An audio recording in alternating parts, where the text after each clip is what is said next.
안녕하세요. 나도 작가가 될 수 있나요? 북토크 시작하도록 하겠습니다. 3시에 시작하려고 했는데 제가 좀 정신없이 움직이는 바람에 15분 정도 늦게 시작을 했는데요. 하여튼 시청자 여러분 반갑습니다. 한 달 만에 다시 돌아왔습니다. 제 옆에는 지난번과 마찬가지로 참새 작가님과 박호 작가님이 나와 계시거든요. 한 분씩 인사를 한번 들어보도록 하겠습니다. 참새 작가님부터 인사 부탁드릴게요. 네, 안녕하십니까.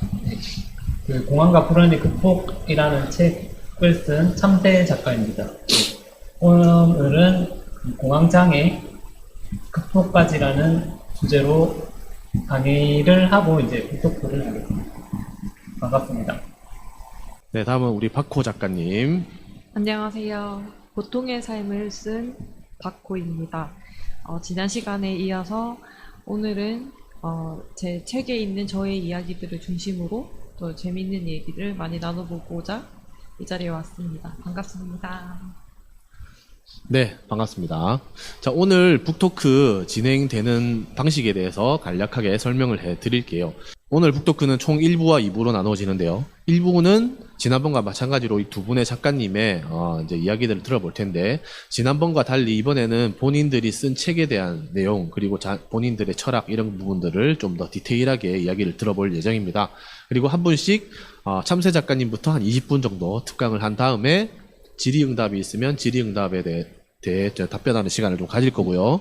그리고 그 다음에는 이제 박호 작가님도 마찬가지로 강의와 함께 질의응답하는 시간을 가지고 1부를 끝내도록 하겠습니다. 그리고 잠시 쉬었다가 2부에서는 지난번과 마찬가지로 이제 Q&A 북토크가 진행될 예정인데요. 이제 제가 고정된 질문들을 좀 여러 군데 좀 받아가지고 한 10개 정도 들고 왔거든요. 네, 질문 10개 정도에 대한 답변하는 시간, 그리고 실시간 채팅을, 이제 실시간 방송을 보고 계시는 분들의 질문이 올라오면 그 채팅에 대해서 답변을 드리는 시간, 이렇게 1부와 2부를 구성했습니다. 자, 그러면 1부 첫 번째 순서, 참새 작가님의 20분 특강 시작하도록 하겠습니다. 참새 작가님. 예, 안녕하십니까. 네. 지금 바로 시작할까요? 네, 잠깐만요. 저기 화면이 준비되면 바로 할게요. 예, 저는 우선 제가 쓴 공황과 불안의 극복 내용의 전반적인 내용으로 한번 진행해 보도록 하겠습니다.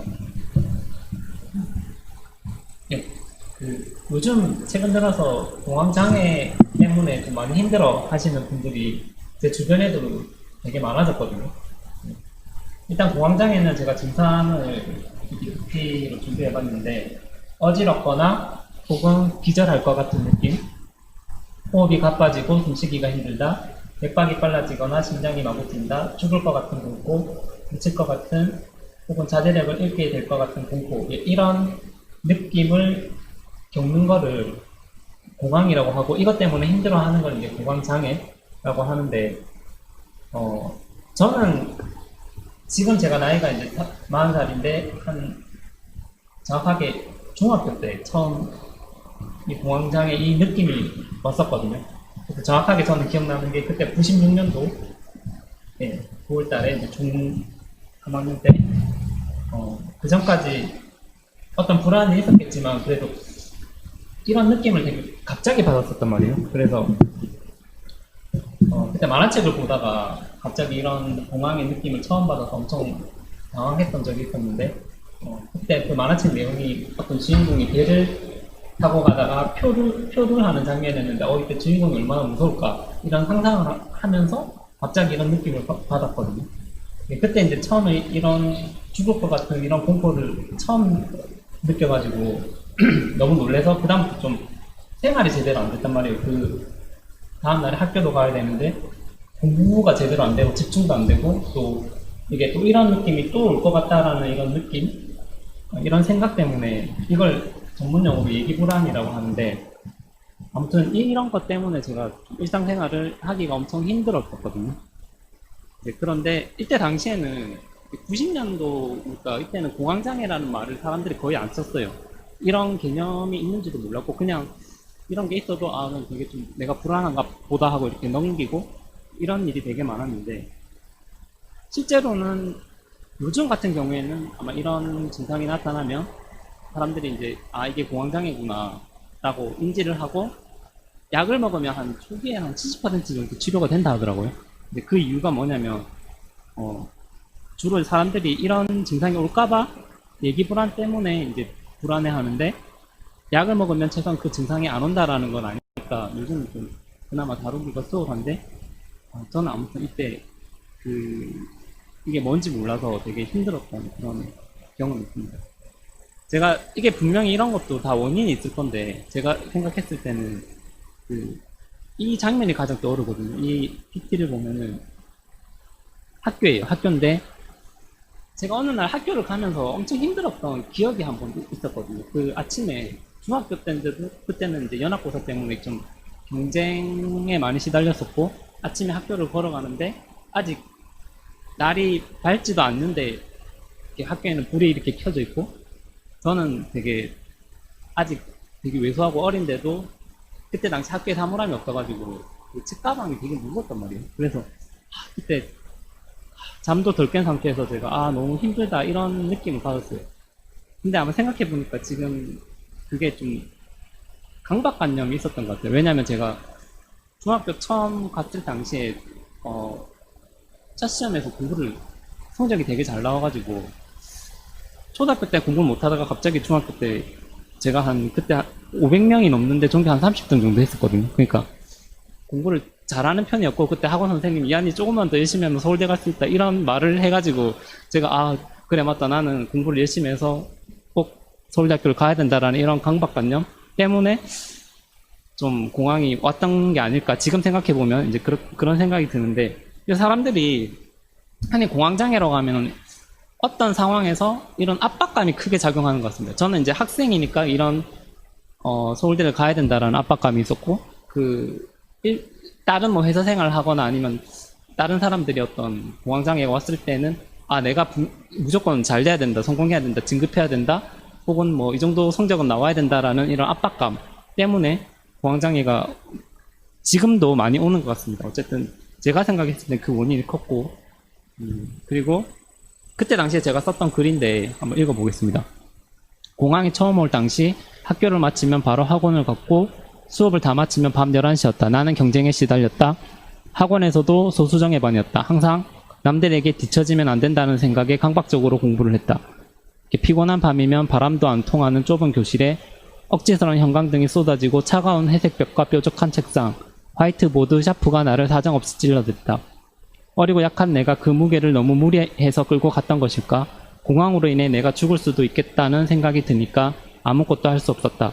단 하루 만에 나는 시험, 공부, 성적, 진학 등 나를 사방에서 쥐어짜던 모든 것들을 집어던졌다. 그때는 이 사실이 정말 원망스러웠지만 지금 생각해보면 공황이 어쩌면 나를 살린 것일 수도 있다. 어쨌든 나는 공부라는 부담에서 벗어날 수 있었으니까. 예, 이 내용인데 제가 심리학과에 가서 그때 알게 된 심리학자 중에 이런 윌리엄 글래서라는 심리학자와 그리고 아들러라는 심리학자가 이런 말을 한 적이 있거든요. 이런 불안이 나타나는 혹은 뭐 여러 가지 뭐 우울증이나 다른 증상도 마찬가지겠지만 이런 증상이 나타나는 이유가 자기 자신을 도와주기 위한 것이다. 이런 말이 있거든요. 그러니까 그때 당시에는 저는 되게 강박적으로 공부를 해야 된다는 부담에 시달렸고 그리고 이런 공황장애가 있음으로 해서 어쨌든 제가 이제 공부라는 부담에서 벗어날 수 있었으니까 어찌 보면은 이게 저한테는 또 도움을 줬던 거라고 볼 수 있겠죠. 이런 식으로 증상이 일어난다 라는 걸 깨달았습니다. 아무튼 그래서 저는 처음에 이런 증상이 일어났을 때 이걸 어떻게 하면은 극복을 할 수 있을까, 벗어날 수 있을까? 그때 이제 고등학교로 진학을 하고 그런 생각을 해봤는데 제가 처음에는 종교나 그리고 철학 같은 것에서 좀 답을 찾으려고 했어요. 그러니까 뭐 어떤 의지할 만한 그런 신이라는 그런 존재가 있으면은 좀 낫지 않을까?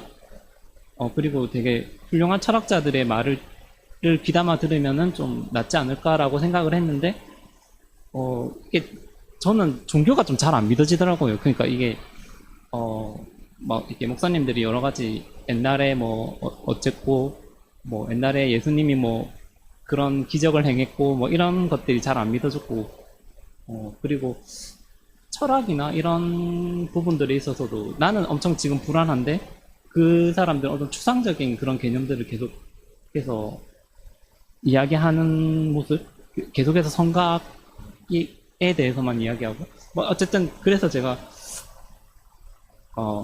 별로 위안이 안 됐어요. 그래서 실제로 저한테 이제 위안을 줬던 것들이 여기 보면은 그 고등학교 때 이 이미지가 스타크래프트 이미지거든요. 이게 테란 종족인데 이때 당시에 제가 스타크래프트를 되게 엄청 좋아했었습니다. 왜냐면 그 2D 게임만 하다가 갑자기 이런 3D 게임이 나와가지고 엄청 재미가 있었고, 그리고 이런 그 게임의 세계관에 제가 약간 빠져들어가지고 한참 몰입을 했었던 그런 경험이 있거든요. 그때 실제로도 제가 게임을 잘했었고, 이게 이제 스타 말고도 제가 이때 당시에 좋아했던 것들이 당구 치는 거랑 그 다음에 농구하고 뭐 이런 것들을 되게 좋아했는데, 이때 당시에 이렇게 게임을 한참 하고 있을 때 제가 느낀 게, 이게 별로 불안하지 않다라는 생각을 했었거든요. 근데 그게 뭐냐면 이게 불교에서 말하는 그런 게 있어요. 명상하는 원리하고도 좀 비슷한데, 이게 사람 마음이 한 번에 두 가지에 집중을 못 한다 하더라고요. 그러니까 내가 막 이렇게 불안해 하는 거 하고, 그 다음에 이 게임에 이렇게 몰입하는 거 하고, 재밌다 이렇게 느끼는 거하고 두 가지가 한꺼번에 일어나지 않으니까, 최소한 그 게임을 하고 있을 때만큼은 불안하지 않았다는 거예요. 그래서 역시 사람이 정신 건강에 좀 좋으려면 어디 한 군데 몰입하는 거, 이것도 상당히 좋겠다라고 한번 생각을 했던 적이 있었습니다. 그런 식으로 해서 고등학교 때는 이렇게 게임 많이 하면서, 공부는 거의 안 했죠. 하면서 이상하게 근데 공부만 하려고 하면 계속 공황이 오는 거예요. 그래가지고 내 이거는 공부를 하면 안 되는구나 싶어서 게임만 계속 했어요.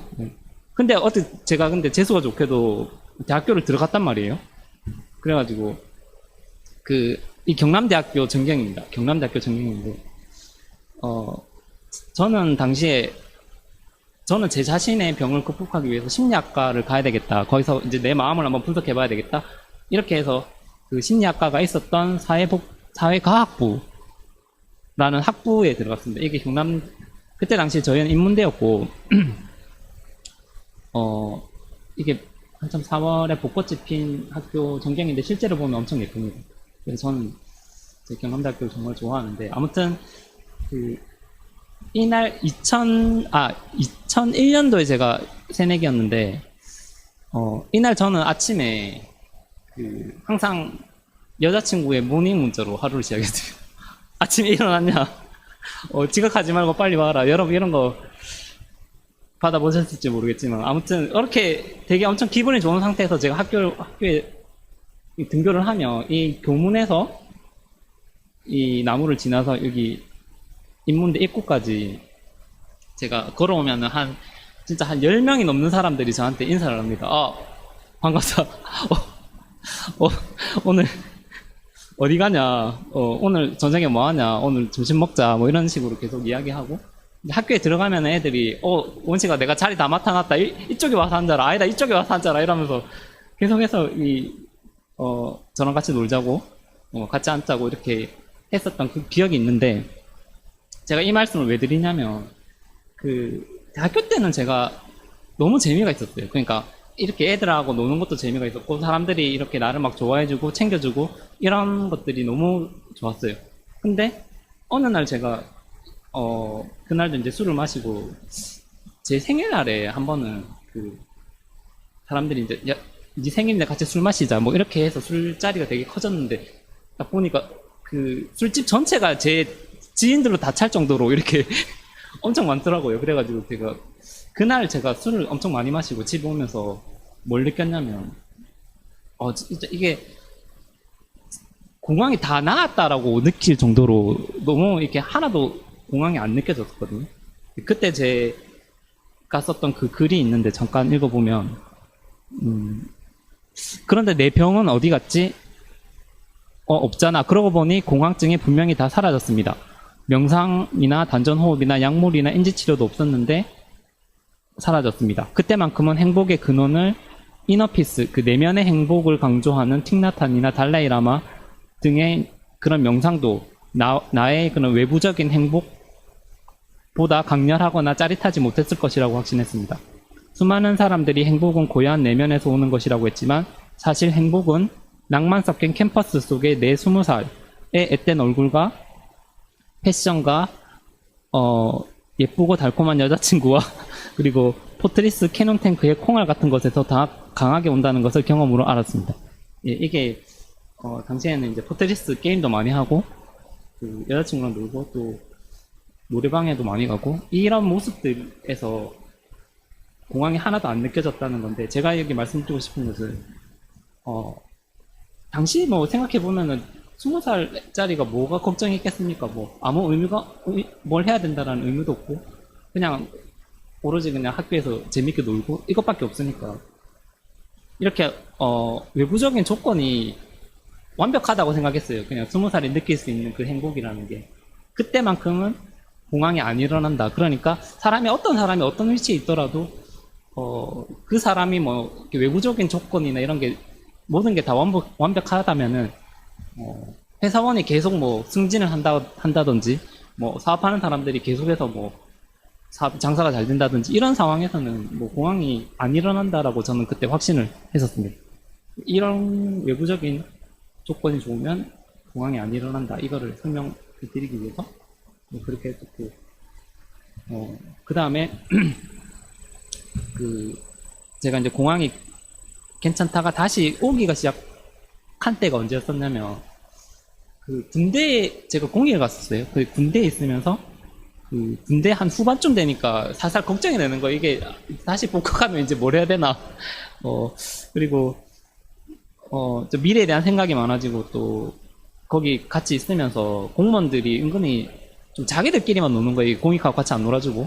그리고 동사무소에서 근무했는데 거기 보면 공공근로도 있고 또 뭐 비정규직들도 되게 많잖아요. 그래서 보면서 저는 이게 사회에도 이런 차별이 있구나.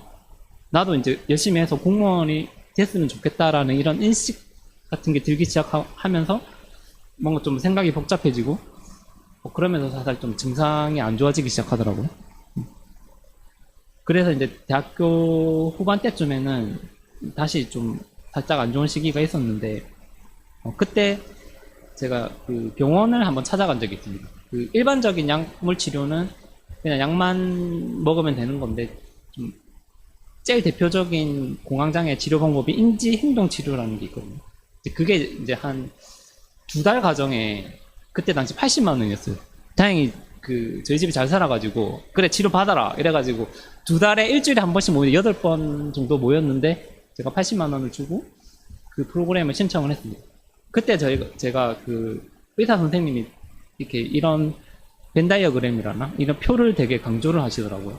그래서 이 사람의 마음이, 이 감정이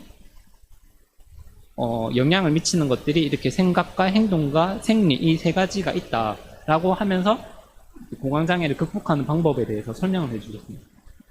이때 당시에 생리라고 하면은 이런 거거든요. 아까 제가 말씀드렸다시피 사람의 마음이 한 번에 2가지를 못 느낀다라고 하잖아요. 근데 이 생리도 마찬가지로 인간의 몸이 그러니까 불안을 느낄 때 긴장을 하고 이게 2개가 같이 오거든요. 그런데 이 몸이 이완된 상태면은 불안이 안 느껴진다라는 거거든요. 그래서 거기서는 명상을 하면 좀 이완되는 효과가 있어요. 명상을 하거나 아니면 몸을 좀 풀어주는 거 있잖아요. 뭐 스트레칭을 한다거나 이완시켜준다거나 이런 거를 배움으로써 저희가 이제 불안이 안 느껴지게 하는 거, 이거 한 개라 하고, 그 다음에 이 생각인데, 생각은 저희가 불안한 느낌이 들기 전에 항상 어떤 생각을 해요. 예를 들어서 아까 처음에 제가 공항에 왔을 때도 어떤 사람이 바다 한가운데서 표류하면 얼마나 불안할까 이런 생각이 있었기 때문에 불안이 왔고, 또 제가 공부에 대한 압박감을 느꼈잖아요. 그때도 내가 무조건 열심히 해서 꼭 좋은 대학교를 가야 된다라는 이런 강박, 그렇게 해야 된다라는 어떤 핵심적인 믿음, 이런 것 때문에 결국에는 불안이 온 건데, 이 생각을 좀 바꿔줄 수 있는 거거든요. 그래서 저희가 항상 생각 고치기라고 해서 그런 자기가 생각하고 있는, 강박적으로 생각하고 있는 것들에 대해서 반박하는 그런 훈련을 좀 했습니다. 예를 들면 이런 거겠죠. 중학교 당시에 저라면은 꼭 그렇게 열심히 공부를 안 해도 된다. 대학을 꼭 좋은 대학교를 갈 필요 없다. 지방대학교를 가더라도 충분히 성공할 수도 있다. 이런 식으로 계속 새로운 관점들을 받아들이는 겁니다. 이런 훈련들을 계속 하다 보면은 불안이 되게 많이 없어지거든요. 그래서 이게 좀 많은 도움이 됐던 것 같고, 그 다음에 행동인데, 행동은 이제 병원에서 한 건 이거예요. 그 체계적 둔감법이라는 이런 방법인데, 그 공황에 걸린 사람들이 좀 무서워하는 게 있어. 뭐 비행기를 타는 게 무섭다던가, 뭐 어디 사람 많은 곳에 간다는 게 무섭다던가 이런 게 있었는데, 거기서는 자 그러면은 한번 조금씩 한번 사람 많은 곳에 한번 가보자 이런 식으로 행동을 해서 아 이게 가도 괜찮구나라는 거를 사람들하고 같이 서로 공유를 하는 뭐 그런 거였지만, 그거보다 저는 다른 관점에서 이 행동에 대해서 좀 생각을 한 게 뭐냐면, 저한테 제일 큰 도움이 됐던 것 중에 하나가 그 어떤 심리학자가 했던 말인데, 일단 첫 번째는 그거예요. 자기가 과거에 너무 얽매이지 말자. 그러니까 과거는 내가 그것을 붙잡고 있지 않는 이상 나한테 영향을 미칠 수 없다 이거거든요. 그러니까 그때 당시만 해도 저는 아 이게 혹시 공황이 오는 게 뭐 이런 요소들도 있지만 내가 어렸을 적에 혹시 어떤 상처를 받았거나 뭐 트라우마가 있었거나 이것 때문에 공황이 온 게 아닐까라고 생각을 하기 시작한단 말이에요. 근데 그런 생각을 한번 하면 끝이 없어요. 왜냐하면 계속 자기 과거에 대해서 생각을 하니까 과거는 내가 고칠 수 있는 게 아니다. 그래서 어떤 나한테 좋은 영향을 주는 그런 미래의 관점으로 어떤 생각을 하자. 그렇게 해서 그때 그 윌리엄 글래서라는 심리학자는 이런 말을 했어요. 환자들한테 야 너 오늘 뭐 했냐? 아니 오늘 뭐 어떤 기분이 좋았냐? 이렇게 묻는 게 아니라 야 너 내일은 뭐 할 거냐? 항상 이렇게 질문을 던졌거든요. 그래서 아 그래 자기가 통제할 수 있는 거, 그러니까 아, 내가 내일 할 일은 제가 통제할 수 있잖아요. 그래서 좀 그런 거에 초점을 맞춰서 계속해서 이 행동을 변화시켜 나가는 거, 그런 식으로 좀 많이 도움을 얻었던 것 같습니다. 그리고 제가 여기가 창원에 창원 도서관이라는 도립 도서관인데, 제가 한참 많이 갔었던 도서관에서 책을 썼을 때가 36살이었는데 그때 가장 많은 시간을 이 도서관에서 보냈습니다. 여기서 글도 쓰고 뭐 블로그 활동도 하면서 했는데, 저는 이때 어떤 깨달음이, 처음에는 제가 아까 외부의 조건이 행복하면은 행복하다라고 했는데, 살다 보니까 그렇게 잘 안 되더라고요. 저 계속 시험에도 떨어지고, 공무원 시험에도 떨어지고, 자꾸 외부적인 게 안 따라주니까 이게 너무 또 우울하더라고요. 그러니까 내가 아무리 뭐 이렇게 열심히 하고 계획을 세워서 행동을 해도 잘 안 되니까 되게 우울했는데, 어떤 깨달음을 얻은 게 도서관에서 아 이게 좀 내가 환경이 안 좋아도 내가 이렇게 뭐라 해야 되지, 정신승리를 할 수 있구나. 그거를 제가 도서관에 있으면서 깨달았습니다. 그래서 그 책에 보면은 4장의 마지막 장면이 도서관에서 제가 블로그에 들어갈 글을 쓰면서 아 내가 아무리 좀 일이 잘 안 풀리지만 그래도 나는 행복할 수 있다. 그러면서 이제 감사일기를 쓰기 시작했고 그런 장면들이 나오는데 저는 결론을 얻었습니다. 뭐냐면은 일단은 사람이 좀 외부적으로 성공을 하고 잘 돼야지 행복한 건 맞아요. 그렇기 때문에 계속해서 그 길을 향해 나가지만 꼭 그렇다고 해서 거기에 대한 집착은 버려야 될 것 같아요. 이게 좀 이중적일 수도 있지만 그냥 내가 내 현재를 즐기고 행복하게 살면서 이렇게 그냥 오로지 한다 이런 마음으로 한 개씩 차곡차곡 해 나가는 거, 그런 게 좀 중요하다라고 느꼈습니다. 어쨌든 제가 오늘 말씀드린 게 좀 다 전달됐을지 모르겠는데 공황과 불안의 극복 제 책 안에 좀 자세한 내용이 있으니 다들 참고해 주시고 일단 오늘은 제가 여기까지 이야기를 하도록 하겠습니다. 예, 이상입니다. 감사합니다. 예. 아, 수고하셨습니다. 너무 긴 거 아닐까요? 아니요. 좋았고, 예, 예. 그냥 듣다 보니까 저는 그냥 문득 그냥 궁금한 게 있는데, 네. 그 공황이라는 게 이제 보통 이제 TV 같은 거 보면 연예인들이 막 이렇게 공황을 많이 알아가지고 약 먹고 이런 거 막 많이 나오잖아요. 근데 일반인들은 이제 공황이라는 거를 걸려보지 않으면 잘 모르거든요. 이게 보통 우리가 생각하는 그 우울증, 뭐 우울증이나 조울증 막 이런 것도 있고 이런데, 그 공황장애라는 게 뭐 일반인들이 좀 이해하려면 어떤 병이라고 이해를 하면 되는 건지 그게 좀 궁금해요. 도대체 어떤 감정이 들고 어떻게 근데 힘든 이게 건지. 일반인들은 이해하기가 되게 힘든 게 왜냐면 네. 이런 느낌을 경험하지 않으면 절대 알 수가 없는. 그러니까 이거 표현을 하자면 일반인들 조금이라도 이해를 하자면 어떤 사람들이 이제 공항인 사람들을 좀 대할 때 네. 일반인들은 또 약간 이해를 해야 이게 좀 뭔가를 조심할 수 있거나 뭐 이런 게 있을 수 있잖아요. 네. 그냥 뭐, 아, 저 사람이 엄청난 극도의 불안감을 느끼고 있구나. 네, 아니, 근데 그 극도의 공항이라는 불안감. 게, 심장이 두근두근 거리는 게 있단 말이에요. 네. 근데 딱 그 공항의 절정에 다다르는 게 길어봤자 한 10분이 안 걸린단 말이에요. 그러니까 이게 그냥 네. 우리가 일반 사람들이 생각할 때 그냥 많이 긴장한 정도는 아닐 거 아니에요. 엄청 일단. 긴장한 정도죠. 아, 네. 그 정도가 아니고. 네.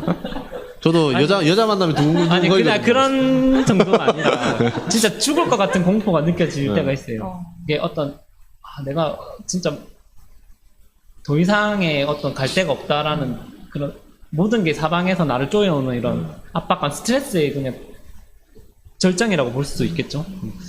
그냥 그런 느낌, 일반인들은 그런 느낌을 잘은 모르죠.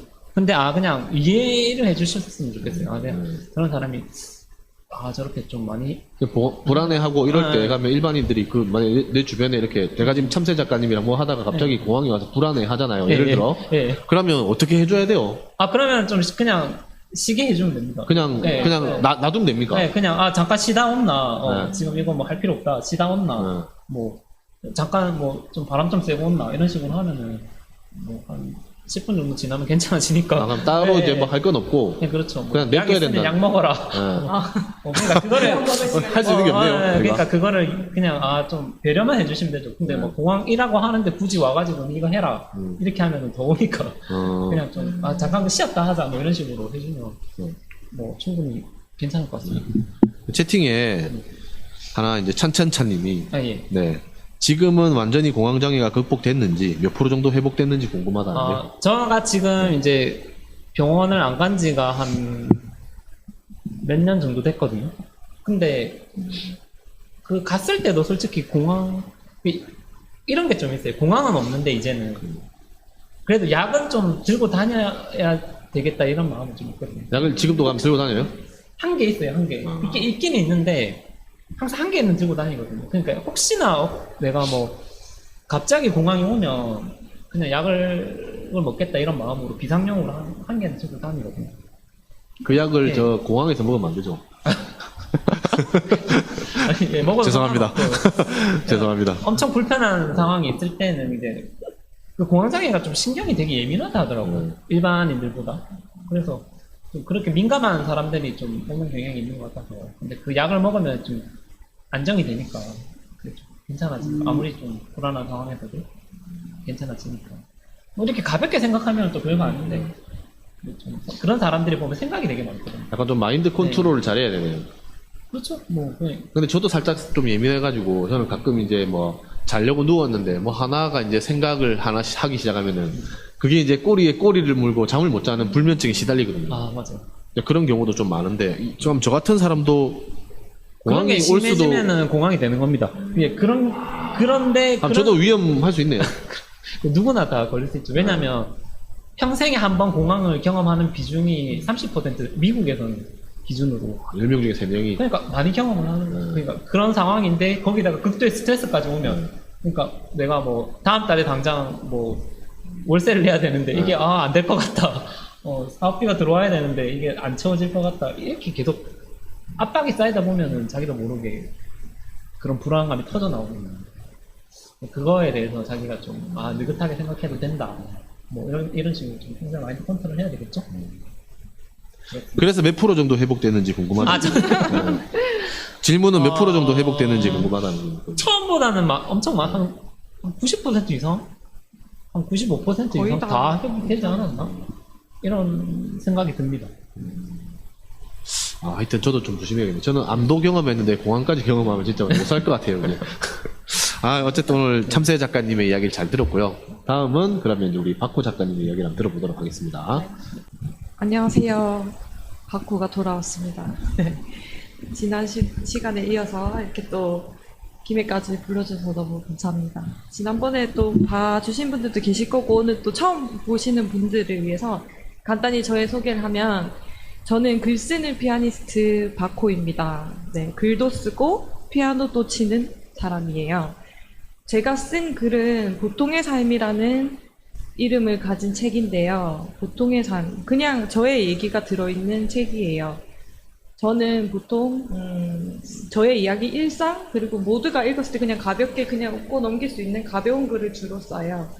그래서 오늘 이제 책에 관한 이야기를 해달라고 해서 제가 준비를 해봤는데 저의 책은 거의 다 저의 이야기예요. 제가 느끼고 깨닫고 또 생각하고 또 어쩌면 또 약간 좀 사회 비판적이고 지극히 개인적인 생각들이기 때문에 저의 이야기를 해드려야 될 것 같아요. 책 속에 있는 내용들을 제가 말로 풀어서 오늘 조금 저의 얘기를 썰을 풀도록 하겠습니다. 이 책은 제가 30대 30살 되는 그 시점을 기념으로 해서 10대 20대 때 겪었던 저의 이야기예요.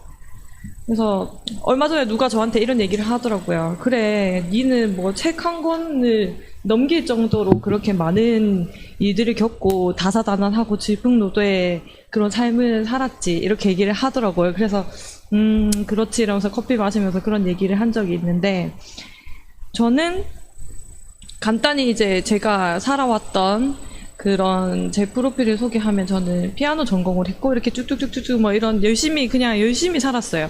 남들이 보면 그냥 그럴싸하게 주어진 일을 그 시간에 해야 하면서 그냥 이렇게 제가 정말 열심히 살아왔거든요. 뭐 자랑하려고 프로필을 얘기하는 건 아니지만 뭐 이런 일련의 사건들 중에서 짜잔짜잔하게 정말 하루에도 다사다난 그런 일들을 겪으면서 살아왔다는 거를 그냥 말씀드리기 위해서 이걸 준비해봤고요. 저의 10대 이야기를 지금부터 시작해 볼 텐데요. 저한테는 늦둥이 동생이 있어요. 제가 초등학교 5학년 때 남동생이 태어났어요. 근데 그때까지는 저희 아버지가 직장 생활을 하시다가 그때부터 이제 사업에 시작을 하셔서 이제 사업이 잘 안 되셨죠. 그래서 이제 집이 좀 힘들어졌어요. 그래서 제가 초등학교 때 피아노를 막 열심히 피아노 다니면서 막 연습하고 뭐 연주회도 하고 막 이렇게 했는데 어느 날 갑자기 집에 왔는데 피아노에 이렇게 빨간 딱지가 붙어 있는 거예요. 그래서 그때는 어릴 때인데 뭔가 이게 그래 좋은 건 아니라는 그런 느낌이 왔어요. 직감이 왔어요. 그래서 그 다음날 되니까 피아노가 없어진 거예요. 그래가지고 그때부터 피아노를 못했고 그리고 뭐 가족도 뿔뿔이 흩어져서 살고 이런 생활이 시작됐어요. 그렇게 해서 저는 이제 저와 제 그 늦둥이 동생과 엄마와 저 강원도에 멀리 떠나서 이제 살게 됐는데 이제 그래도 세월은 흐르기 때문에 제 나이가 이제 학년이 올라가지 않습니까? 그래서 5학년, 6학년 이렇게 중학교 1학년 이렇게 시작됐어요. 근데 피아노가 음악이 너무 하고 싶은 거예요. 어디에서 이제 지나가면은 거리에서 음악이 흘러나가면 음악이 너무 하고 싶고 특히 피아노를 보면은 계속 피아노를 너무 치고 싶고 그래서 이제 중학교 담임 선생님한테 피아노를 하고 싶다고 했는데 형편도 어렵고 돈도 없으니까 아예 그냥 말도 꺼내지 말아라고 담임 선생님이 그렇게 얘기하시는 거예요. 그리고 좀 약간 너무 좀 어이가 없었어요. 선생님이 어떻게 그 선생님 그 성함까지도 제가 아직 기억하고 있어서 한 번씩 이렇게 찾아보면서 이 사람은 이분은 도대체 어떤 삶을 살고 있을까 하고 막 이렇게 하기도 하는데 어쨌든 그랬어요.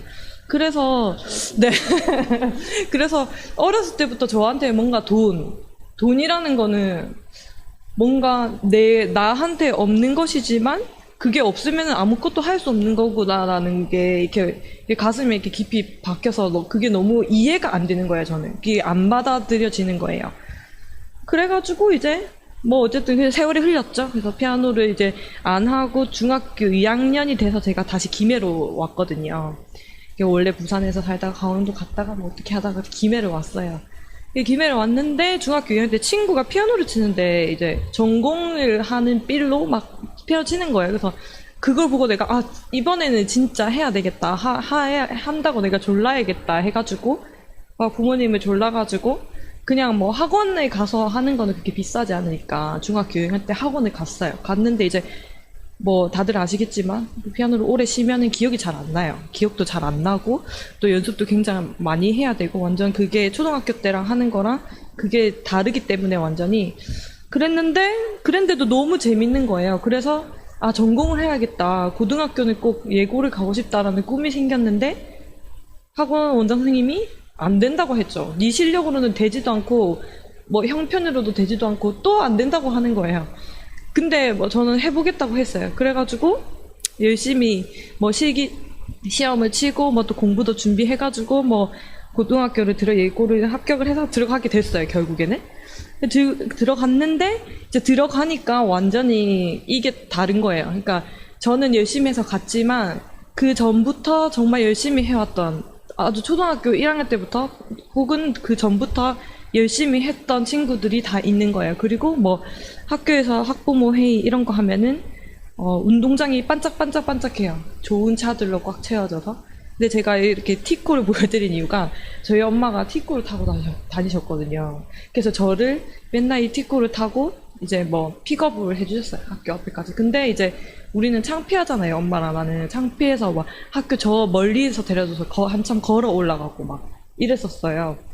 그랬던 시절이 있었어요. 근데 그런 학교 예고를 다니면서 겪었던 그런 빈부격차, 그 힘듦, 그런 것들을 이제 겪으면서 세상의 혹독함을 더 많이 알게 됐고, 네. 그래서 고3 때는 완전히 이게 방황이 완전히 시작이 된 거예요. 왜냐면 이제 대학교를 가야 되잖아요. 아까 참새 작가님도 말씀하셨던 것처럼 대학이라는 문에서 가야 되는데 제가 3년 동안 그래도 저는 뭐 음악을 좋아하고 피아노 하는 걸 좋아하니까 엄청 열심히 했었으니까 서울권으로 가고 싶어서 3년 동안 준비를 했었는데 결국에는 또 돈이 없어서 아예 서울권으로 시험을 못 친 거예요. 그래서 뭐 어쨌든 제가 원하는 대학교도 못 갔고 뭐 어쨌든 그래서 또 20대를 맞이했는데 그 과정에서 이 돈이 계속 해결이 안 되는 거예요. 그냥 단순히 돈이 없어서 힘든 게 아니라 왜 돈이 없으면은 하고 싶은 거를 할 수가 없고 내가 받고 싶은 교육을 받을 수 없는가에 대한 그런 갈등, 내적 그 고통이 막 시작이 된 거예요. 그래서 저의 그 대학 생활은 완전 온통 불만이었고 완전 뭐라 해야 되지? 아싸였어, 아싸.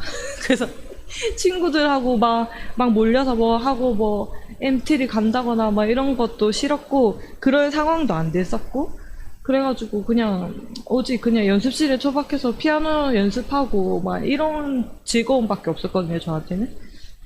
그렇게 해서 이제 대학을 가니까 더 많은 것들이 보이죠. 어떤 교수, 누구 교수의 그 제자 라인, 이게 클래식 음악 계통은 그런 게 엄청 심하거든요.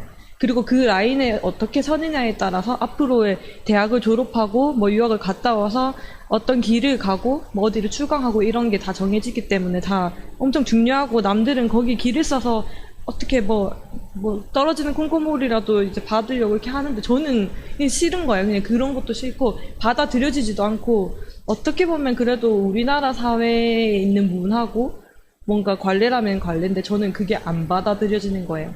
그래가지고 너무 힘들었어요. 그래서 이게 나만 이렇게 힘든가 아니면 이 사회가 이상한 건가 그냥 살기가 싫더라고요. 그냥 뭐 돈 있어야 다 할 수 있고 뭐 누구 이름 있는 사람 옆에 붙어 있어야 뭔가를 할 수 있고 좋은 회사에 갈 수 있고 좋은 자리를 얻을 수 있고 그냥 그런 거 자체가 그냥 제 상식으로는 제 기준으로는 말이 안 된다고 생각했어요.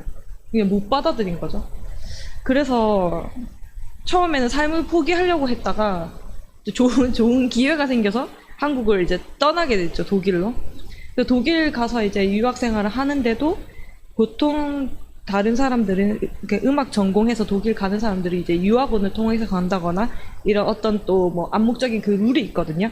근데 저는 그렇게 안 하고 뭐 또 그렇게 해야 되나 싶어가지고 좀 그냥 한번 내가 다 알아보고 해보자 해가지고 정말 하나부터 열까지 다 알아봤어요. 제가 집 구하는 거, 연습실 구하는 거, 학교 오디션 보는 거, 레슨 선생님 구하는 거부터 해서 뭐 피아노 렌탈을 해서 집에서 연습하고 이런 거를 그냥 1년 동안 한국에서 싹 다 준비를 한 거죠. 그렇게 해가지고 이제 독일을 갔어요. 그래서 제가 값진 도망자 생활이라고 한 게 도망치듯이 갔어요. 그냥 우리 집이 계속 이렇게 힘든 것도 너무 힘들고 이 사회도 너무 그지 같고 뭔가 아닌 것 같은데 너무 사는 게 힘든 거예요. 그 젊은 20대 초반에 내가 이런 모든 것들을 겪고 살아가는 게 너무 힘든 거예요. 그래가지고 뭐 어떻게 해가지고 독일을 가게 됐어요. 독일을 갔어요. 가가지고 이제 집을 구하러 다니고 또 연습실을 또 혼자 구하러 다니고 이렇게 했었어요. 이건 하나 에피소드를 말씀드리면 이제 연습실 구하는 방법이 일단 구글링을 해요. 구글에서 이제 독일어로 베를린 뭐 피아노 학원이라든지 음악 학원이라든지 뭐 이렇게 검색을 하면 뜨거든요. 그냥 다 그때는 언어를 잘 못하니까 그 주소를 찾아서 그냥 가보는 거예요. 그냥 가서 여기서 연습할 수 있나요? 물어보고 하고 있는데 저는 이렇게 운이 좋아서 이 사진 속에 있는 게 음악 학원인데 여기 제가 우연히 이제 발견했는데 여기가 24시간 동안 연습이 가능하고 연습실도 엄청 저렴한 거예요. 그래서 결국에는 제가 이걸 또 블로그에 올렸더니 한국 유학생들이 엄청 연락이 많이 와가지고 근데 저는 또 여기 또 피해가 갈까봐 이렇게 함부로 알려주기도 힘들고 좀 힘들겠고 막 그런 거예요. 뭐 어쨌든 그렇게 해서 제가 이 연습실을 쓰면서 그 안에서 또 어떻게 선생님을 통해서 또 레슨도 받게 되고 음악회도 보러 가게 되고 연주도 하게 되고 이렇게 많은 기회를 얻었었어요. 그래서 뭔가 짜여놓은 그런 뭔가 남들이 다 하는 방식대로는 하지 않았고 그냥 제가 그냥 길 가다가 저기 들어가서 뭐 물어보고 뭐 여기 가다가 여기 집 좋아 보이면은 들어가서 여기 살 수 있냐 물어보고 뭐 이런 식으로 아무튼 희한하게 살았었어요. 독일에서. 그렇게 지내다 보니까 제가 깨달음이 온 게 뭐냐면 독일에서는 굉장히 다양한 방식의 삶의 태도나 그런 삶의 양식들이 존중받는 사회였고 그거를 수용하고 있더라고요. 정말 다양하고 개성 강한 사람들이 많은데 물론 저는 이제 겉핥기식으로 2년 정도밖에 있지 않았기 때문에 이면에 다른 어두운 부분도 많겠지만 제가 그걸 보면서 배우고 느낀 거는 다양한 모습들의 사람들이 있구나. 그리고 하나의 방식으로 똑같이 다 하지 않구나라고 생각이 들어서 이거는 우리나라가 잘못된 게 맞았고 내가 틀린 게 아니구나라는 깨달음이 오니까 자존감이 딱 회복이 되는 거예요. 내가 살면서 한 25살 때까지 너무 힘들고 해결 안 된 부분이 해결이 되는 거예요.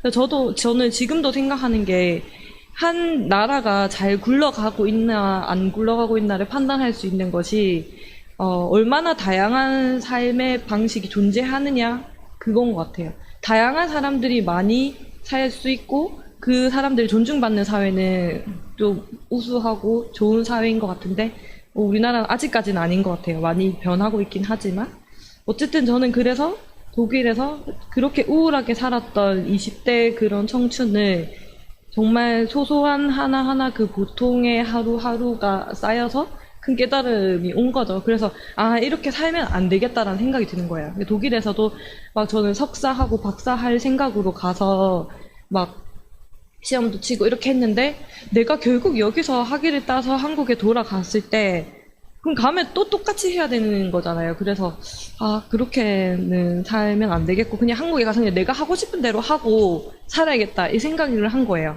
그래가지고 이제 한국에 돌아왔죠. 한국에 돌아와서 나의 생각들과 조금 깨달음들을 정리해서 책을 내야 되겠다고 생각을 했고 그리고 생각보다 저와 같이 비슷한 생각을 하고 있는 사람들이 너무 많고 그리고 시간이 흐를수록 세대가 흐를수록 그런 사람들이 더 많아지고 있고 그래서 조금 용기를 많이 얻었던 것 같아요. 나만 그렇게 힘들고 어려운 게 아니었구나라는 생각이 들더라고요. 그래서 내가 너무 우물 속의 개구리였구나 이런 생각도 들고 이게 어쩌면 사회의 문제가 아니라 나 개인의 조금 너무 부족하고 연약한 모습 때문에 내가 힘들고 어려운 건 아니었을까? 조금만 더 좀 용기를 내서 얘기를 하고 했었으면은 다른 사람들도 나랑 다 비슷한 처지에 있었고 비슷한 생각을 가지고 있는 친구들도 많았을 텐데 그때는 왜 그랬을까 이런 생각이 들더라고요. 그래서 이제 책을 내고 다른 사람들하고 이제 저의 지금과 같은 자리에 가면은 저의 얘기를 많이 하고 하다 보니까 이제 자존감도 회복이 되고 조금 더 재밌고 즐길 수 있게 된 것 같아요. 그래서 지금은 제가 부산에서 프라다바코라는 공간을 운영하고 있어요. 광안리에 라운 프라다바코 그리고 서면에 프라다바코 플레이라고 있는데 예술 공간이에요. 그래서 이 공간은 정말 저의 이런 어찌 보면 한이설인 힘들게 이렇게 조금 꾸려온 그런 저의 그런 기운과 그런 재미가 많이 묻어있는 공간이고 그래서 저는 지금 뭐 다 재밌게 하고 싶은 거 다 하고 어떤 뭐 누구의 라인에 서서 뭔가 어디 무리 지어서 뭐 속해서 막 그런 거는 저는 좀 잘 안 맞는 것 같고, 지금도 여전히 그냥 제가 하고 싶은 거를 그냥 하고 사는 게 좋아서 그냥 이렇게 살고 있습니다. 네, 그래서 뭐 재밌는 일들이 많이 일어나고 있어요, 저희 공간에서. 그래서 또 이 방송 보시는 분들 또 놀러 오시면 좋고, 네. 그래서 지금 저는 이제 30대 인생을 살고 있죠. 그래서 제가 이게 방금 말씀드린 그 내용들이 보통의 삶 안에, 책 안에 이렇게 담겨 있습니다. 네. 말로, 귀로 듣는 것보다 또 글로 읽으면 또 다르기 때문에 그 북크크에 검색하시면은 구매 가능합니다. 네. 오늘 또 저의 이야기를 들어주셔서 감사하고, 어떻게 전달이 저도 잘 됐는지 모르겠어요. 아까 참새 작가님이 강연해 주신 내용 중에 과거를 얘기 안 하고 뭐 미래를 얘기 많이 한다고 했잖아요. 근데 저는 오늘 과거 얘기만 해가지고 너무 조금 그랬나 싶기도 한데. 네. 네, 저는 공항이 아니기 때문에. 대신에 독일 가려고 공항을 갔잖아요. 네, 그렇죠. 아까부터 자꾸 네. 공항 오늘은 책 안 들고 왔어요, 책. 네, 오늘은 책은 안 들고 왔고 저희 명함을 들고 왔어요. 그래서 저의 이렇게 얼마 전에 이렇게 따끈따끈한 지난번에는 이제 책을 가져와서 보여주셨는데, 네. 오늘은, 전화번호 네. 상관없습니다. 네, 어쨌든 그렇습니다. 저의 이야기는 여기까지고요. 또 궁금하신 분들은 뭐 저도 유튜브 하고 있으니까 유튜브 바코 피아노 검색하시고, 또 뭐 바코라고 네이버에 검색하시면은 저랑 얘기할 수 있는 소통 창구들이 많으니까 언제든지 궁금한 거 있으시면은 연락 주시면 됩니다. 네, 감사합니다. 아유, 지금 채팅이 엄청 많이 올라왔는데, 이 질문을 대신 대답해주는 분도 계시네요. 바코 뜻은 뭔가요? 이렇게 누가, 천찬찬님이 질문 올려주셨는데, 밑에 네. 박호경에서 바코입니다. 네. 이렇게 답변도 네. 대신해주시고, 네. 지금 어떤 AI 보시 한 명 이렇게 접속해가지고 계신 것 같은데, 네. 뭐 채팅 한번 읽어보시고 이제 답변을 더 해주면 좋을 것 같은데, 보니까 네. 쭉 보니까 이게 독일의 어떤 도시냐, 뭐 네. 이런 얘기가 있어요. 네. 그 계셨던 독일 도시와 그 네. 지역의 특히 예술 문화 생활에 대한 네. 차이 뭐 이런 거에 대해서 좀 답변을 해주시면 좋을 것 같아요. 저는 독일에서 도시 3군데에서 있었거든요. 첫 번째는 베를린에 있었고, 두 번째는 이다오버슈타인이라는 어느 시골 마을에 있었고, 세 번째는 하이델베르크라고 교육의 도시였고, 이렇게 3가지 도시에 있었는데, 독일은 정말 그 도시마다 다 달라요. 완전 다른 나라인 것처럼 달라요. 그래서 문화예술 수준이라고 하기에는 조금 그렇고, 그런 내용이나 아예 그냥 완전 많이 다르다고 생각하시면 돼요. 네. 네. 어쨌든 그 피아노 교육업도 하시는지. 네, 피아노 교육업은 제가 항상 먹고 살기 위해서, 연명하기 위해서 20살 때부터 계속 피아노 레슨을 하고 있고, 지금도 여전히 하고 있고요. 누군가에게 이게 피아노를 가르쳐 준다는 건 참 즐겁고, 보람된 일이라서 계속 할 거예요. 늙어 죽을 때까지 하지 않을까 싶습니다. 네. 그러니까 바코의 공간이 또 이제 부산에 있다고 말씀하셨잖아요. 그거에 대해서 또 궁금하신 분이 계신가 봐요. 네. 네. 그거 한번 소개를 해주세요. 뭐 어떤 공간이고, 주로 어떤 것들이 진행되고 하는지. 네. 우선 광안리에 위치한 라운프라다 바코라는 공간은 아까 제가 말씀드린 것처럼 제가 피아노 개인 레슨을 하는 스튜디오이자 거기서 공연이 매월 이루어지고 있고요. 클래식 공연 위주로 이루어지고 있고, 또 클래식 공연이 아닌 공연도 있고, 그리고 음악 관련된 커뮤니티 활동, 모임도 이루어지고 있고, 그리고 그런 활동들을 하기 위해서 모이는 분들이 대관을 해서 공간을 빌려주는 것도 하고 있고, 또 이제 공간의 사업이기도 하지만 어떻게 보면 또 콘텐츠 사업이라고 해서 진로 수업도 나가고 있고, 여러 가지 다방면으로 교육 분야부터 해서 많은 활동이 이루어지고 있는 공간입니다. 네. 아까 저는 바코님 강연하시는데 어릴 때 집에 빨간 딱지 붙었다는 거 저도 경험이 있거든요. 그래서 이게 좀 많이 공감이 됐고, 근데 그런 사람들은 어디 가나 있는 것 같아요. 라인과 뭐 이런 것들 있잖아요. 이 사람들이 그렇죠. 모인 뭐 2명 이상 3명 이상 모이면 항상 덩치라는 게 생긴다고 얘기를 하는데, 보통 직장 생활 하시는 분들도 회사 다니면 제일 스트레스 받는 게 이제 대인관계 뭐 이런 거잖아요. 그건 어디 가나 있는 것 같아서 이 두 분의 말을 좀 빌리자면 좀 어쨌든 내가 좀 공항에 안 걸리려면 그런 것들로 인해서 공항에 걸리지 않으려면 조금 더 마음을 크게 먹고 그런 것들을 좀 이겨낼 수 있는 큰 사람이 돼야 되지 않나 하는 생각이 좀 듭니다. 네. 두 분의 강연 뭐 길지 않은 시간이었지만 좀 잘 들었고요. 그럼 2부에서 조금 더 깊은 얘기를 나눠보는 걸로 하겠습니다. 5분만 쉬었다가 돌아올게요. 자, 2부는 이제 질문에 대해서 같이 답변하면서 이제 이야기를 나눠보는 시간입니다. 우리 지난번 북토크와 똑같은 방식이니까 다 이해하시겠죠? 네. 자, 그럼 첫 번째 질문 먼저 한번 보도록 할게요. 자, 작가님들의 본업이 궁금하대요. 본업. 작가님들의 본업이 어떻게 됩니까? 네. 작가가 본업은 아닐 거 아니에요, 그죠? 그렇죠. 네. 작가가 본업이 되었으면 너무 좋겠는데 잘 안 되네. 지금은 저부터 네네네. 네, 저는 엄청나게 긴 시간 동안 백수로 지내다가 한 3년 전쯤에 글 쓰는 일, 이 기자의 일을 하고 있습니다. 지금 언론사에서 일을 하고 있고요. 사회부 기자 일을 하고 있습니다. 박호님은 본업이 어떻게 됩니까? 저는 종합예술인입니다.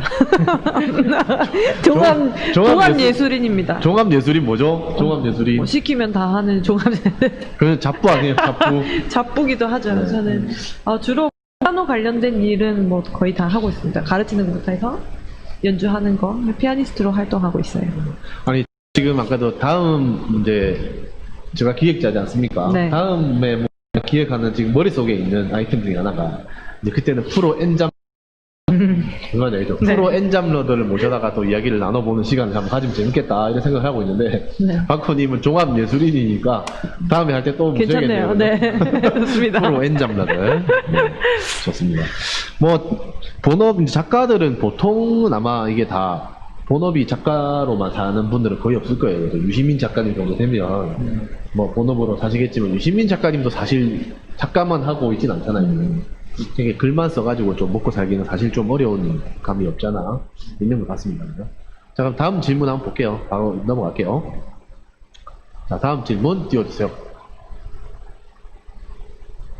자, 바쁜 일상 속에서 글 쓸 시간이 있어요?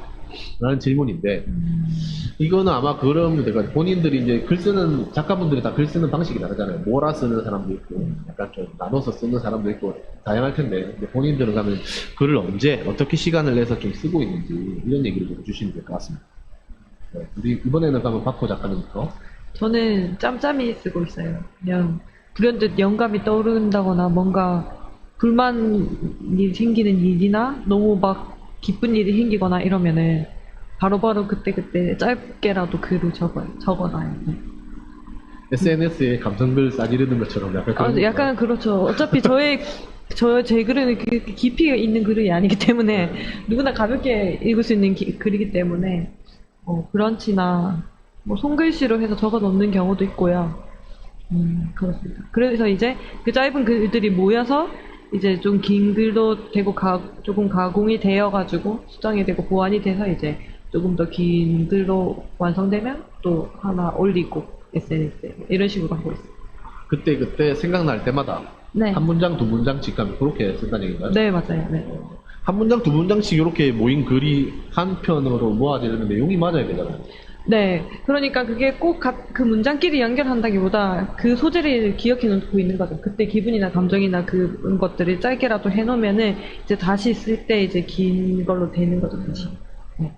열받게 하는 사람이 많아야 이제 글 소재가 좀 많이 나오는데. 네, 그렇습니다. 우리 참새 작가님은 어떤가요? 예. 어떻게 글을 씁니까? 저는 최근에는 글을 거의 못 쓰고 있는데 제가 생각해보니까 그 이유가 제가 원래 일이 글을 쓰는 일이다 보니까 집에 와서까지 글을 쓰려고 하니까 이게 토할 것 같은 거예요. 그래서 글이 도저히 안 되고 그냥 집에서는 좀 쉬거든요. 근데 최근에 제가 제 동생한테 어떤 이야기를 들었는데 요즘 작가들의 경향이 직업인들이 되게 많대요. 직장인들이 이제 그 책을 쓰는 작가들이 많은데 대부분 다 집에서도 글을 안 쓰고 글을 쓰는 시간이 그 출퇴근 시간이잖아요. 그때 요즘에는 핸드폰으로도 글을 쓸 수 있으니까 그죠. 이렇게 메모장이나 이런 걸로 조금씩 출퇴근할 때마다 글을 써서 이제 그게 모여서 책이 되는 이런 형식도 있는데, 저 같은 경우는 사람들이 가끔씩 아이디어나 이런 게 생각날 게 있잖아요. 이거는 좀 좋은 글감이다, 좋은 소재다, 이런 거는 제가 메모장에 일단 적어놔요. 다음에는 이런 걸로 좀 글을 써야 되겠다라고 해놓고 계속 안 쓰고 이러고 있지만, 어쨌든 아이디어 같은 거는 계속 기록을 하는 습관이 좀 중요한 것 같습니다. 그렇게 해야지 다음에 또 쓸 수 있으니까.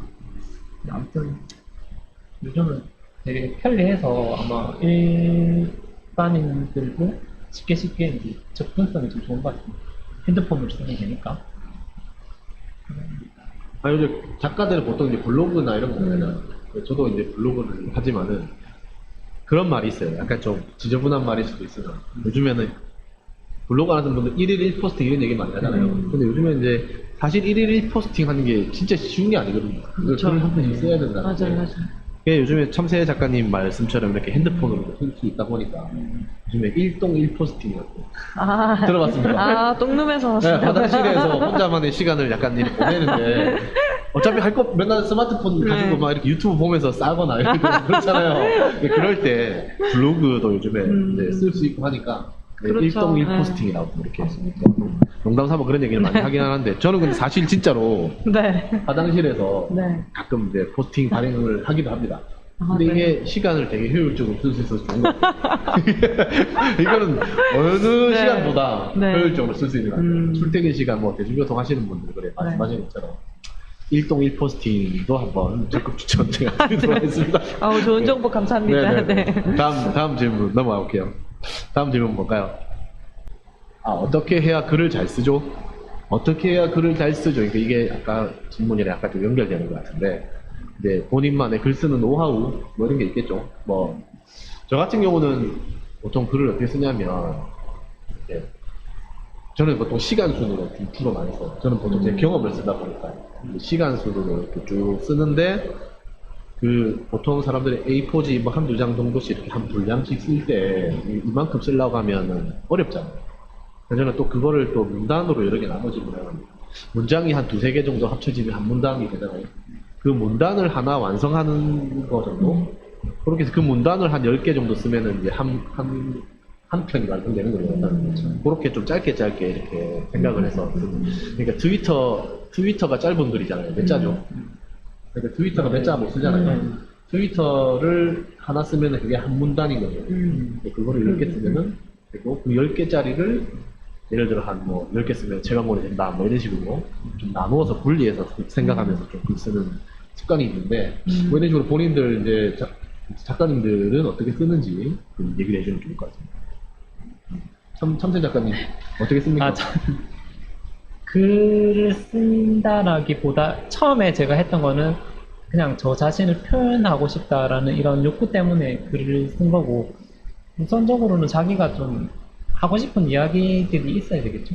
네, 그런 것들이 있으면 뭐 글을 이제 한번 도전을 해보는 건데, 최근에 아니고 계속 이제 제가 느낀 거는 그게 좀 많이 도움이 되는 것 같아요. 필사라고 해야 되나?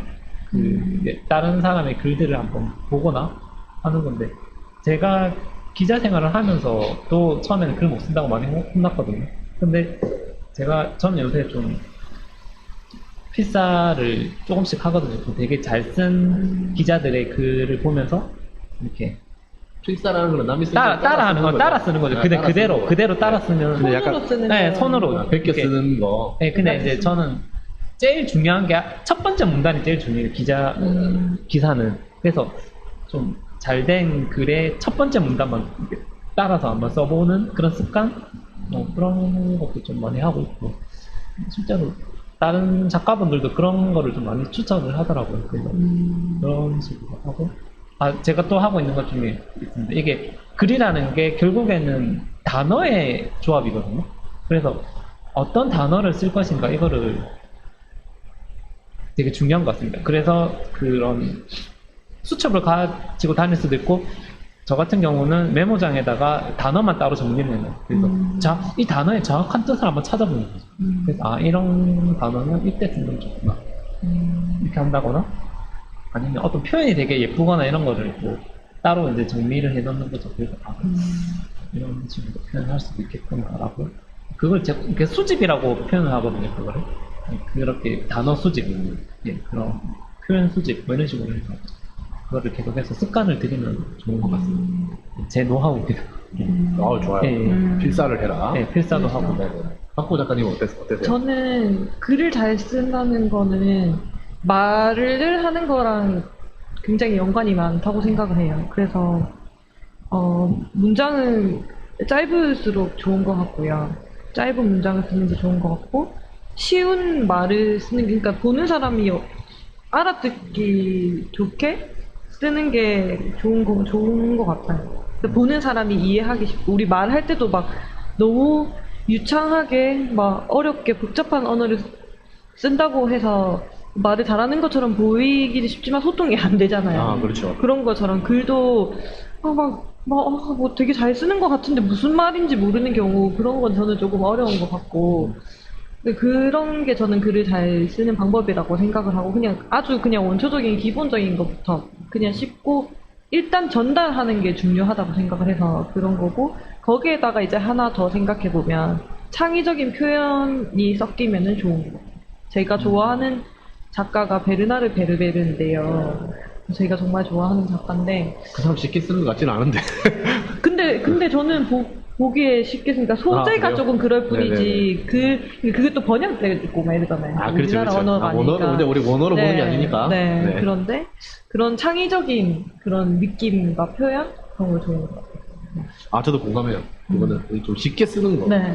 그리고 저도 보통 제 쓴 책 중에 뭐 암투병일기라든지, 그다음에 저는 또 직장 생활하면 이제 뭐 공장 다니면서 뭐 이런 장비 이야기 이런 것들을 하는데, 이거를 모르잖아요, 사람들이. 그렇죠. 그냥 그 모르는 사람이 좀 이렇게 그냥 그 글을 읽었을 때, 그냥 저는 이제 소위 말해 초등학생이 들어도 좀 이해할 수 있는 글, 이런 것들. 그리고 저는 글 쓰고 이제 사람들이 잘 썼다고 할 때 어떤 표현을 듣냐면, 글을 읽으면 사진 보는 것 같다는 이런 표현을 좀 듣기도 하거든요. 네. 그런 거가 좋은 것 같아요. 좀.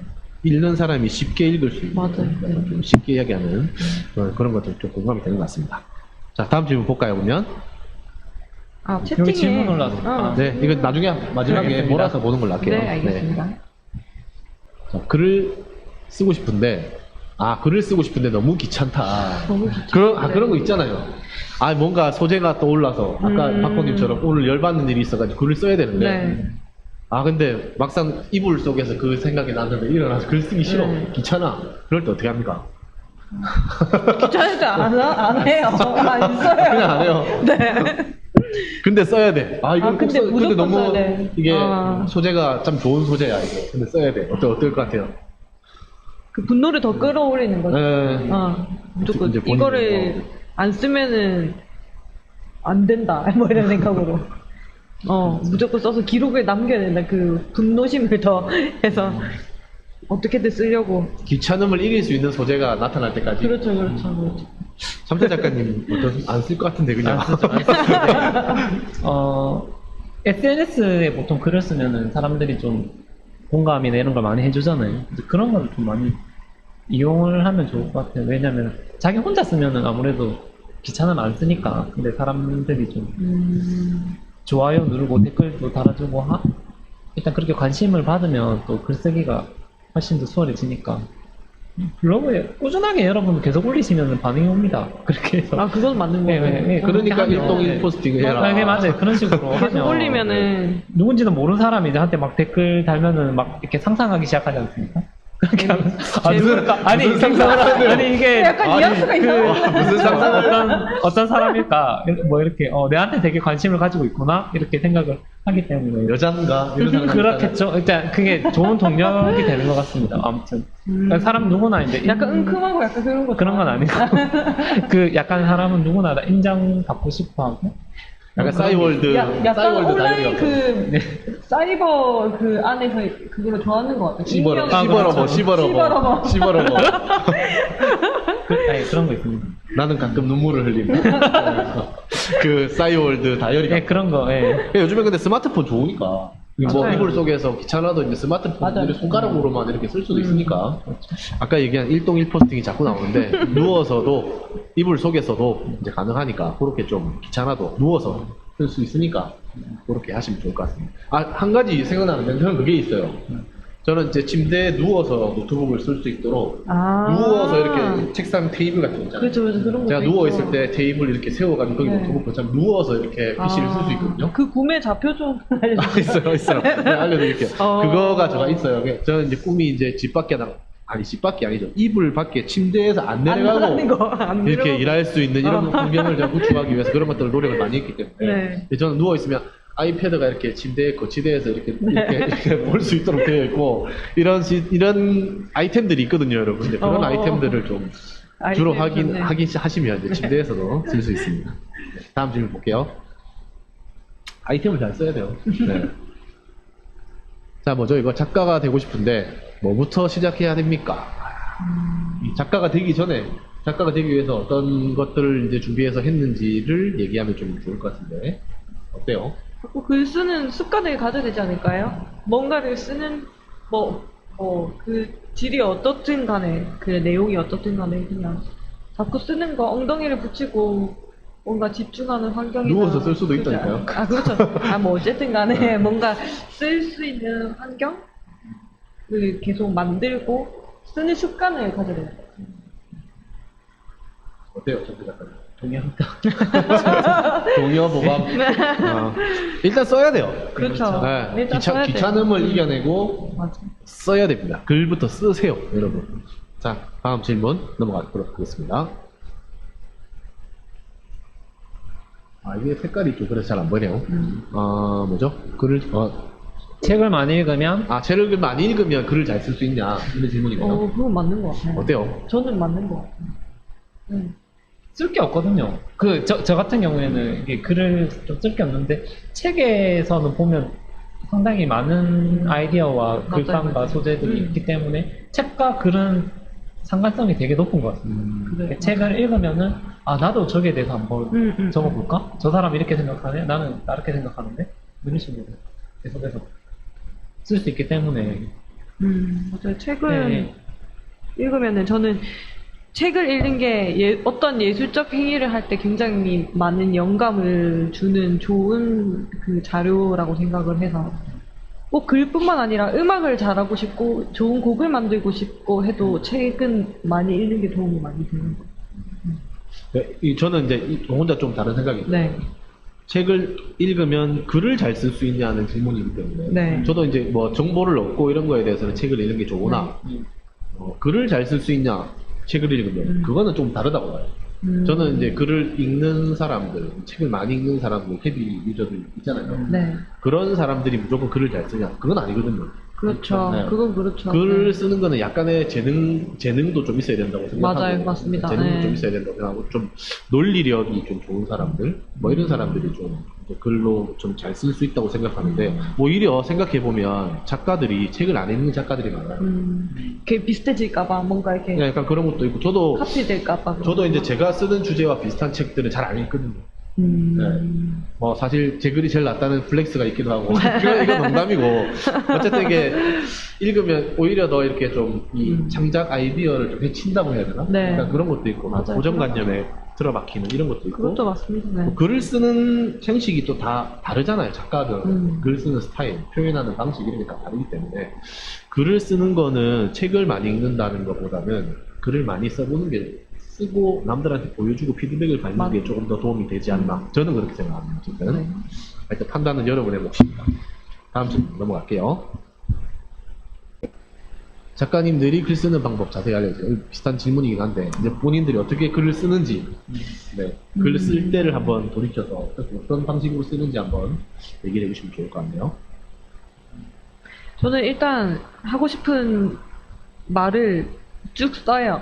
그냥 처음에 쭉 쓰고 그냥 봤을 때 너무 직설적인 표현이거나 너무 애매한 표현들을 이제 좀 고치죠. 그러니까 처음에 떠오르는 대로 일단 쭉 쓰고 난 다음에 그 표현들 같은 거 좀 지우고 반복되는 단어나 이런 거는 좀 빼고 대체할 수 있는 어울리는 그 운율적으로 조금 비슷한 단어를 대체한다거나 또 너무 좀 긴 문장은 좀 짧게 하고 이런 식으로 처음에 쭉 쓰고 수정 하는 스타일이거든요. 네.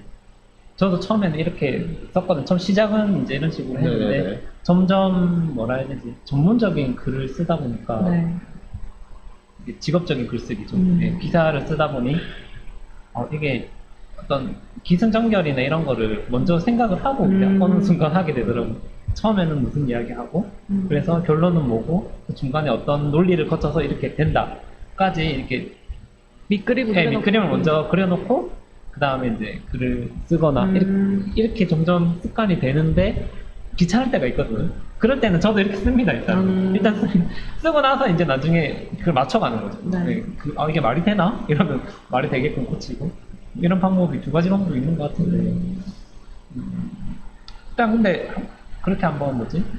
좀 긴 글을 적거나 이럴 때는 그렇게 그쵸, 한번, 네, 그쵸. 기승전결 한번 생각하고 적는 것도 좀 도움이 될 것 같아요. 저는 이제 박군님하고 약간 비슷한 것 같아요. 저는 스타일은 그냥 쭉 쓰고 쭉 쓴 다음에 이제 그 내용을 좀 수정을 하죠. 저는 약간 얘기한 것처럼 문단별로 이제 나눠서 문단 하나만 봐도 한 편의 글이 되는가를 보기 때문에 문단을 여러 개 쭉 써서 한 편을 만들고 문단별로 말이 되는가를 한 편의 글이 되는가를 좀 확인을 해서 이 문장을 위에 문단에 붙인다든가 밑에 문단으로 돌린다든가. 약간 고등학교 국어 약간 같은데 순서 맞아요. 문제 있잖아요. 네, 약간 그런 식으로 좀 조정을 하고 또 쓰다 보면 해서 또 해서 문장이 한 문장이 너무 길어지거나 또 이런 그렇죠. 표현이 발생을 될 수가 있거든요. 저도 이제 그런 부분을 좀 수정하는 정도, 뭐 그렇게 해서 글을 쓰는 것 같습니다. 자, 다음 넘어갈게요. 제 글을 다른 사람들이 읽어줄까요? 글을 쓰면 초보자들이. 여러분들은 어떻게 생각하세요? 저는 안 읽어줘도 써야 된다고 생각해요. 저는 누군가는 어디선가 읽고 있다고 생각하거든요.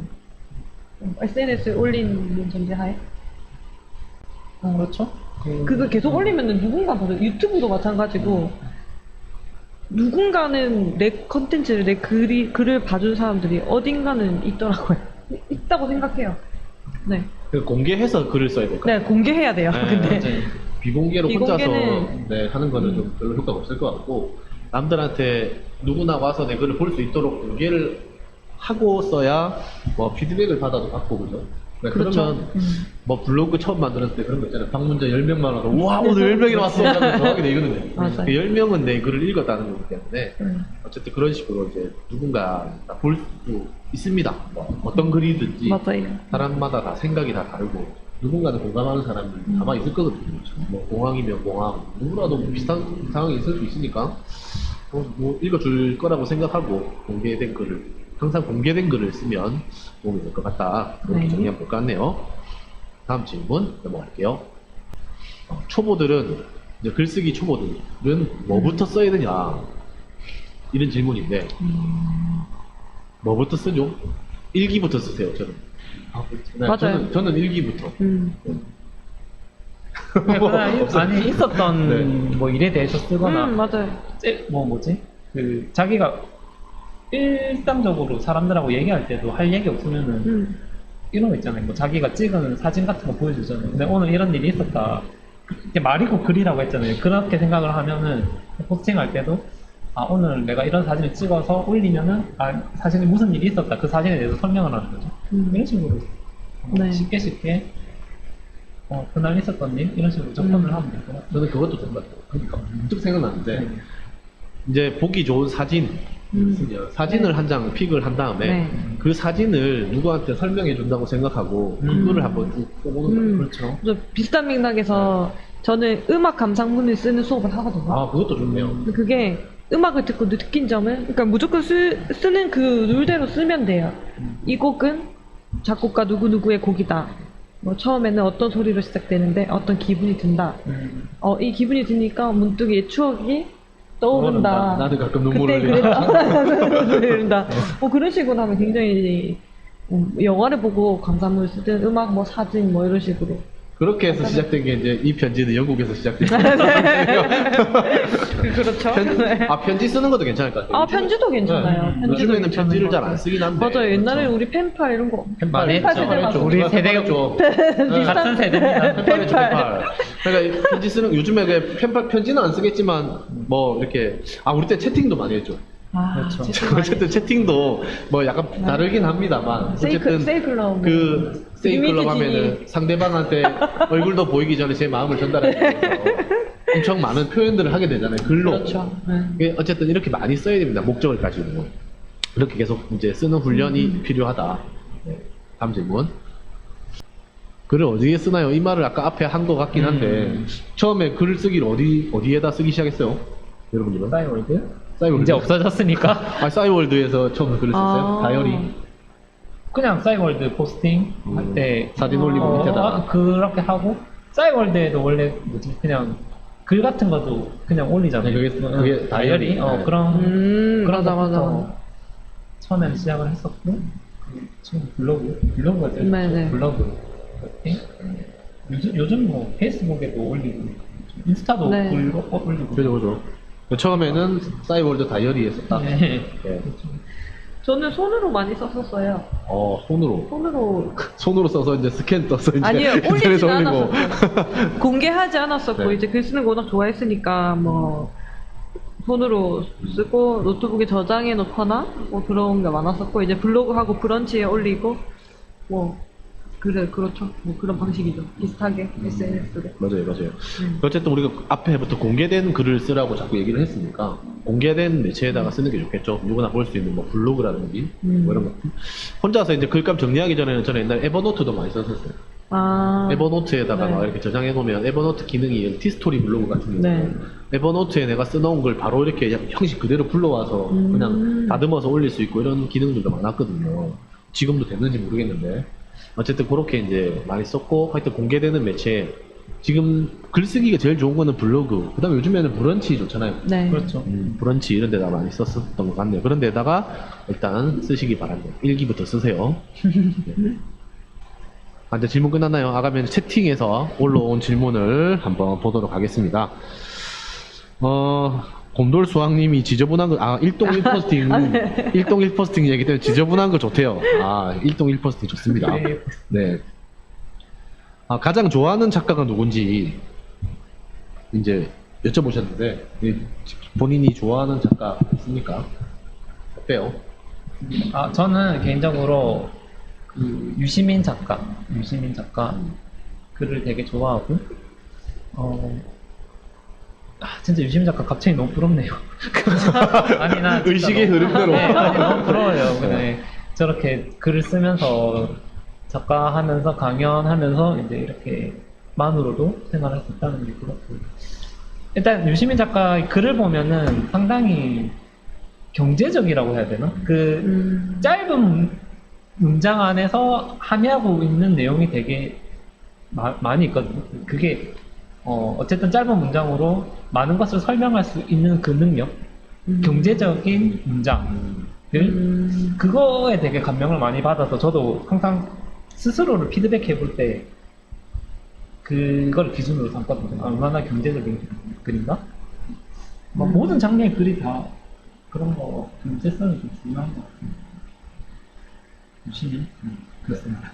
박군님도? 저는 아까 말씀드렸듯이 저는 소설을 좋아하거든요. 그래서 베르나르 베르베를 좋아하고 네, 그런 창의적인 그 발상이라든지 소재라든지 누구나 한 번쯤 상상을 다 해본 거를 이제 글로 이제 그거를 다 이야기를 만들어서 하는 거니까 그게 좀 대단한 것 같고 개미 책도 너무 감명 깊게 읽었었고 개미도 재밌고 그냥 저는 다 재밌게 봤거든요. 우승부터 해서 잠 뭐 다 읽어봤는데 네, 베르베르 작가를 좋아해요. 그 발상력 때문에. 근데 확실히 저랑 장르가 다르시네요. 저는 그 인문학 책을 좋아하는 편이고 네. 저는 또 한 명 최 사장이라고 있거든요. 네, 알아요. 네, 그분이 글도 되게 짧게 잘 쓰시지만 또 한편으로 아이디어가 너무 좋다고 해야 돼. 그 설명하는 능력 같은 게 있어요. 네. 그걸 엄청 이해하기 쉽게 설명하는 그런 글쓰기가 되게 좋더라고요. 그리고 그래도 유머 감각 같은 게 맞아요. 좀 있어요. 아, 그렇죠. 맞아요. 그러니까 지루하지 글을 않게. 읽었을 때마다 지루하지 않고 뭔가 좀 센스 있게 유머러스하게 이런 식으로 글을 쓰면은 독자들도 재밌게 읽을 수 있을 것 같아요. 피곤하지 않고. 저는 어릴 때 그분 되게 좋아했어요. 저는 어릴 때 추리 소설 좋아해가지고. 에거서 크리스티 엄청 좋아했거든요. 에거서 크리스티의 단편이 그때 작은 책으로 2,500원 하던 시절이 있었는데, 그거 45권짜리 전편 다 모으는 게 소원이었을 정도로 그만큼 엄청 좋아했었고, 근데 영화로 나온 거 보고 실망을 많이 했습니다. 추리 소설은 영화로 만들면 안 되는 것 추리 같아요. 소설도 진짜 네. 재밌는데 그 홍콩 작가들 재밌는 추리 소설 엄청 네, 많아요. 추리 소설 막내인도 엄청 진짜 좋죠. 재밌고. 어릴 때는 그런 작가들 좋아했는데, 최근에는 이제 그 부자 아빠 가난한 아빠 아, 네. 로버트 기요사키 맞나요? 맞아요. 아 요새 로버트 하면은 자꾸 그 최근에 저희가 이제 킹 오브 파이터 오락을 자꾸 하다 보니까 로버트 자꾸 생각나가지고 근데 로버트 기요사키 좋아하는데 그게 이제 제가 이 회사를 그만두고 창업을 할 때 저한테 되게 많은 영향을 끼친 책이 이제 부자 아빠 가난한 아빠 네. 책이거든요. 맞아, 저도 그거 네. 읽었어요. 하여튼 그래서 이제 그 작가를 좀 좋아하기도 하고. 근데 사실은 저는 책을 그렇게 많이 읽는 사람은 아니기 때문에 보통 저는 이제 주로 이제 실용 서적을 많이 읽죠.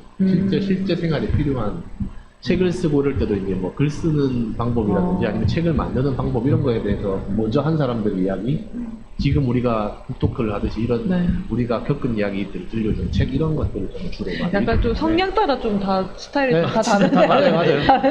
그러니까 이게 글 쓰는 스타일도 다르고 다 취향도 다 다르기 때문에 지금 시청자분들 중에 이제 글을 새로 뭐 쓰지 이렇게 고민하시는 분들 이런 분들한테 우리도 다 다르잖아요, 그죠? 그러니까 여러분들도 여러분들만의 이제 그런 취향과 이제 개성을 잘 살려서 여러분들만의 글을 쓰고 책을 내셔서 작가가 돼서 이 자리에 한번 앉으시면 될 것 같습니다, 그죠?